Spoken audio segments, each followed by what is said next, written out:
আসসালামু আলাইকুম রহমতুল্লাহ। সুপ্রিয় শিক্ষার্থীবৃন্দ, আশা করি তোমরা সবাই ভালো আছো। এই ভিডিওটা তৈরি করছি অষ্টম শ্রেণীর শিক্ষার্থীদের জন্য।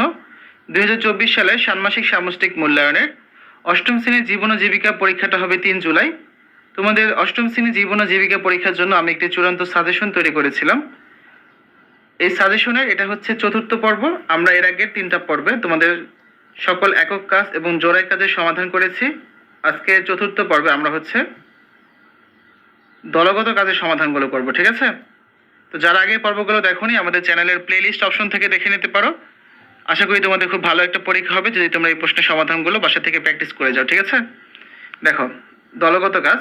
প্রশ্ন 1, ইভেন্ট ম্যানেজমেন্ট যথাযথভাবে পরিচালনার জন্য করণীয় বিষয়বস্তুগুলো নিয়ে একটি কর্ম পরিকল্পনা তৈরি করো।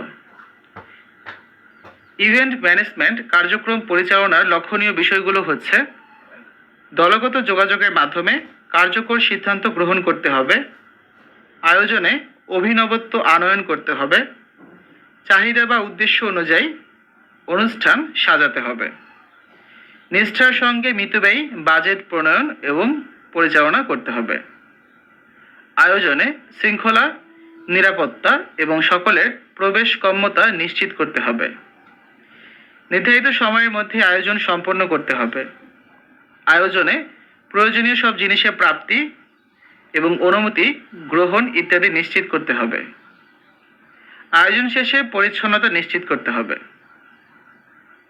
উল্লিখিত বিষয়গুলো ছাড়াও অনেক ব্যাপার রয়েছে যেগুলো একটি চমৎকার ইভেন্ট পরিচালনার জন্য প্রয়োজন।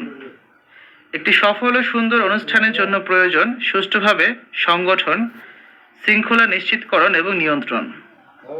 ইভেন্ট ম্যানেজমেন্টের জন্য যেসব দক্ষতা অনুশীলন ও চর্চা করা প্রয়োজন সেগুলো হচ্ছে: যোগাযোগ দক্ষতা, অর্থাৎ কীভাবে তুমি এই পুরো ইভেন্ট ম্যানেজমেন্টে যারা অতিথি আসবে বা যারা থাকবে প্রত্যেকের সাথে ভালো একটা যোগাযোগ দক্ষতা তৈরি করা যায় সেই বিষয়ে অর্জন করতে হবে।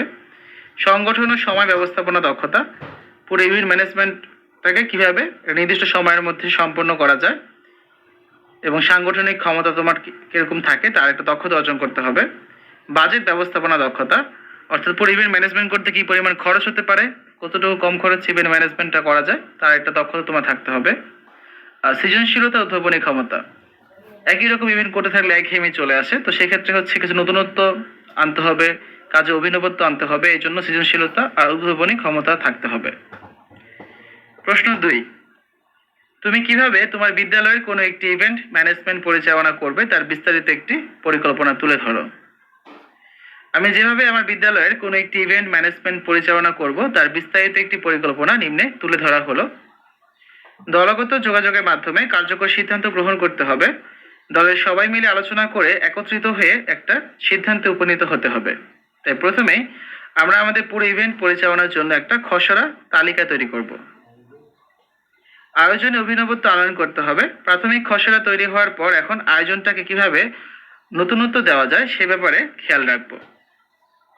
চাহিদা বা উদ্দেশ্য অনুযায়ী অনুষ্ঠান সাজাবো। ইভেন্ট যথাযথভাবে পরিচালনার জন্য কি কি জিনিস প্রয়োজন এবং আমাদের ইভেন্টের উদ্দেশ্য কি সে অনুযায়ী অনুষ্ঠান সাজাবো। নিষ্ঠার সঙ্গে মিতব্যয়ী বাজেট প্রণয়ন ও পরিচালনা করব।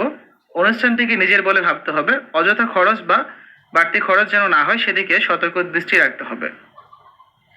আয়োজনে শৃঙ্খলা, নিরাপত্তা এবং সকলের প্রবেশগম্যতা নিশ্চিত করতে হবে।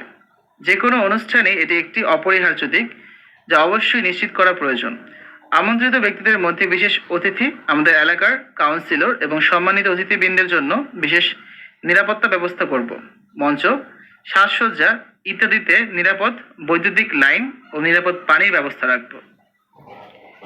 নির্ধারিত সময়ের মধ্যে আয়োজন সম্পন্ন করার চেষ্টা করব। নির্ধারিত সময়ের মধ্যে আয়োজন সম্পন্ন করা গেলে মানুষের আস্থা তৈরি হয়। তাই চূড়ান্ত খসড়া তৈরির সময় পুরো ইভেন্টের একটা শিডিউল করে ফেলবো, যে কোনটার পর কোন কাজ করব, কোন কাজটা কোন সময় করব, সম্পূর্ণ একটা শিডিউল আমরা করে ফেলবো। আয়োজন শেষে পরিচ্ছন্নতা নিশ্চিত করতে হবে। এটি ইভেন্টের একটি গুরুত্বপূর্ণ কাজ যা আমরা প্রায় ভুলে যাই। ইভেন্টের পরপরই মাঠ বা কক্ষ, ময়লার ছুরি, এখানে সেখানে পড়ে থাকা সামগ্রী ইত্যাদি পরিষ্কার করব। চেয়ার, টেবিল নির্দিষ্ট স্থানে ফেরত পাঠানো সহ যাবতীয় পরিচ্ছন্নতা সম্পন্ন করার পর আয়োজনের স্থান ত্যাগ করব, ঠিক আছে? এরপর আসলে দেখি প্রশ্ন 3। চাহিদা বিবেচনায় কিভাবে কাজের পরিবর্তন এবং দক্ষতার পরিবর্তন করতে হয় উদাহরণের সাপেক্ষে বিষয়টি উপস্থাপন করো। কোনো একটি কাজ যথাযথভাবে বা নিখুঁতভাবে নির্ধারিত সময়ের মধ্যে করতে পারাই হলো উক্ত কাজের দক্ষতা। চতুর্থ শিল্প বিপ্লবের উপর ভর করে শিক্ষা ও দক্ষতা এসেছে ব্যাপক পরিবর্তন। বিদ্যমান প্ল্যাটফর্ম এবং দক্ষতার ক্ষেত্রগুলো রাতারাতি পরিবর্তিত হয়ে যাচ্ছে।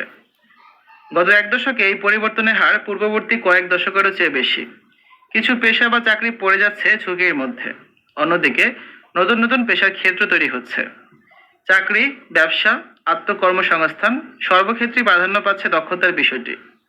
শুধু সনদ বা সার্টিফিকেট নয়, বরং আমি কি করতে পারি এটি এখন বিশ্ববাজারে বিবেচ্য বিষয়। চাহিদার সাথে পেশায় দক্ষতা পরিবর্তনের একটি তালিকা তৈরি করা হলো। পাল্লা বাটখারা দিয়ে মেপে দ্রব্য ক্রয় ও বিক্রয়ের পরিবর্তে এখন সুপার শপ ও অনলাইনের মাধ্যমে দ্রব্য ক্রয় ও বিক্রয় করা হচ্ছে। কাঁচি, চিরুনি ব্যবহার করে চুল কাটার পরিবর্তে এখন হেয়ার ট্রিমার ব্যবহার করে সেলুনে চুল কাটা হচ্ছে। সুই সুতা ব্যবহার করে পণ্য প্যাকেটজাতকরণের পরিবর্তে এখন মেশিনের মাধ্যমে স্বয়ংক্রিয়ভাবে বা রোবটের মাধ্যমে পণ্য প্যাকেটজাতকরণ করা হচ্ছে। কাজের ধরন ও দক্ষতা পরিবর্তনের একটি উদাহরণ, পেশার নাম সেলুন বা পার্লার কর্মী। কাজের ধরনের যে পরিবর্তন হয়েছে, বিভিন্ন যন্ত্রপাতির ব্যবহার যেমন ট্রিমার, স্টিম মেশিন ইত্যাদি। বিভিন্ন প্রসাধনী ব্যবহার হচ্ছে এখন, যেমন হেয়ার ইমপ্ল্যান্ট, হেয়ার এক্সটেনশন ইত্যাদি। উন্নত দেশে বিভিন্ন মোবাইল অ্যাপ্লিকেশনের ব্যবহার করেও সেবা প্রদান করা হচ্ছে। দক্ষতার পরিবর্তন, আধুনিক যন্ত্রপাতি ব্যবহার করার দক্ষতা, বিভিন্ন প্রসাধনী সম্পর্কে জ্ঞান সঠিকভাবে প্রয়োগের দক্ষতা, মোবাইল ফোন ও ইন্টারনেট ব্যবহার সম্পর্কে দক্ষতা, নিয়মিত প্রশিক্ষণের মাধ্যমে নিত্য নতুন হেয়ার স্টাইল, হেয়ার সেটিং উন্নয়ন সংক্রান্ত দক্ষতা। তো শিক্ষার্থীরা, তোমাদের উদ্দেশ্যে বলছি, তোমরা হচ্ছে অষ্টম শ্রেণীর প্রত্যেকটা বিষয়ের